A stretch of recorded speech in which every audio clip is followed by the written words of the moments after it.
السلام علیکم ورحمۃ اللہ وبرکاتہ۔ ہمارے پیارے نبی صلی اللہ علیہ وسلم کے ارشاد کا مفہوم ہے انا خاتم النبیین لا نبی بعدی وانتم خاتم الامم لا امت بعدکم، کہ میں آخری نبی ہوں، میرے بعد نبی کوئی نہیں، اور آپ آخری امت ہو، آپ کے بعد امت کوئی نہیں۔ تو حضور صلی اللہ علیہ وسلم اللہ جل جلالہ کی طرف سے جتنے بھی نبی بھیجے گئے ہیں ان سب میں سب سے آخری نبی ہے۔ میں نے پہلے بھی عرض کیا ہے کہ قیامت کی نشانیوں میں جو سب سے بڑی نشانی ہے وہ حضور صلی اللہ علیہ وسلم کی آمد بھی ہے، کیونکہ حضور صلی اللہ علیہ وسلم نے فرمایا تھا کہ دنیا میں جب سب سے آخر میں میں آیا ہوں، مفہوم اس طرح ہے کہ میں آخر میں آیا ہوں، میرے بعد نبی نہیں آئے گا، تو اس کا مطلب ہے کہ قیامت آئے گی اس کے بعد۔ اور نبی جتنے بھی ہوتے ہیں، نبی اللہ جل جلالہ کی طرف سے نبی یہ اللہ کا انتخاب ہوتا ہے۔ نبی کوئی بھی شخص اپنی عبادت سے، اپنی ولایت سے، اپنی بزرگی سے، کوئی بھی شخص اپنی بزرگی سے اور اپنی ولایت سے اور اپنی بہت زیادہ عبادت سے اور تہجد اور نماز سے کوئی بھی نبی نہیں بن سکتا۔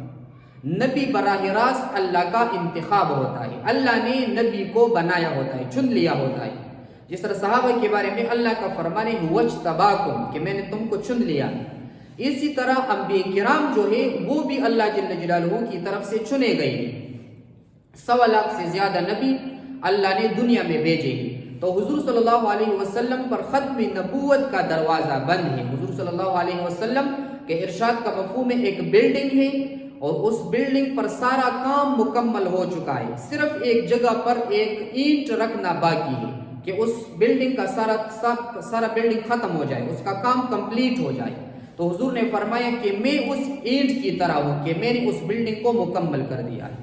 تو حضور صلی اللہ علیہ وسلم سب سے اعلیٰ، سب سے افضل، سب سے برتر امام الانبیاء ہمارے نبی ہیں، سارے انبیاء کرام کے امام یہ ہمارے نبی صلی اللہ علیہ وسلم ہیں۔ سارے انبیاء کرام کے سردار الانبیاء، سارے انبیاء کرام کے سردار یہ ہمارے نبی ہیں۔ حضرت آدم علیہ السلام جب دنیا میں اللہ نے اس کو بھیجا اور بہت زیادہ وہ روئے تھے، اس کے بعد اللہ فرماتے کہ اتنا روئے تھے حضرت آدم علیہ السلام کہ اگر ساری دنیا کے انسانوں کے رونے کو جمع کیا جائے تو حضرت آدم علیہ السلام کے رونے تک نہیں پہنچ سکتا، ان کا اتنا رونا تھا، بہت زیادہ روئے تھے۔ لیکن آخر میں اللہ سے عرض کیا کہ یا اللہ میں تجھ سے محمد صلی اللہ علیہ وسلم کے طفیل معافی کا طلبگار ہوں، جو غلطی ان سے سرزد ہوئی تھی اس غلطی کا میں معافی چاہتا ہوں۔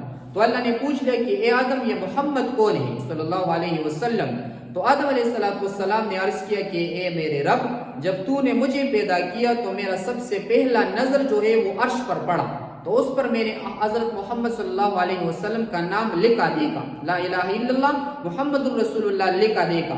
پھر جنت میں گیا تو جنت کے دروازے پر بھی محمد صلی اللہ علیہ وسلم کے نام کو لکھا دیکھا، جنت کے ہر درخت پر حضور صلی اللہ علیہ وسلم محمد کے نام کو لکھا دیکھا، ہر درخت کے ہر پتے پر محمد صلی اللہ علیہ وسلم کے نام کو لکھا دیکھا۔ اور جب میری نظر جنت کے حور پر پڑی تو اس کے ماتھے پر بھی میں نے محمد کا نام لکھا دیکھا۔ تو اس وجہ سے میں سمجھ گیا کہ محمد کوئی بڑی ہستی ہے، جس وجہ سے اللہ نے اس کا اپنے نام کے ساتھ اس کا نام لگا دیا ہے۔ تو اللہ نے عرض کیا کہ اے میرے آدم، یہ آپ کے اولاد میں سے آخر میں میرے نبی آئیں گے، اگر میں اس کو پیدا نہ کرتا تو میں تجھے بھی پیدا نہ کرتا۔ تو یہ حضور صلی اللہ علیہ وسلم کا مقام ہے۔ تو حضور صلی اللہ علیہ وسلم پر نبوت کا دروازہ بند ہو چکا ہے۔ اس کے بعد اگر کوئی نبوت کا دعویٰ کرے گا تو وہ دجال ہوگا، وہ کذاب ہوگا، وہ جھوٹا ہوگا، وہ لعنتی ہوگا، اس کے ماننے والے سب جھوٹے ہوں گے، لعنتی ہوں گے، جہنمی ہوں گے، منکر ہوں گے، غیر مسلم ہوں گے، مسلمان نہ ہوں گے۔ مسلمان کا صرف اور صرف پاکستان کے آئین میں مسلمان کا تعریف اور اسی طرح اسلام میں مسلمان کا تعریف یہی ہے جو اللہ کو ایک مانتا ہو اور حضور صلی اللہ علیہ وسلم کو نبی مانتا ہو اور آخری نبی مانتا ہو۔ اگر کوئی شخص یہ اس کا عقیدہ دل سے ہے، اقرار باللسان ہے، تصدیق بالقلب ہے، زبان سے بھی اقرار ہے، دل سے بھی اقرار ہے، تو وہ مسلمان ہے، ادروائز وہ مسلمان نہیں ہو سکتا۔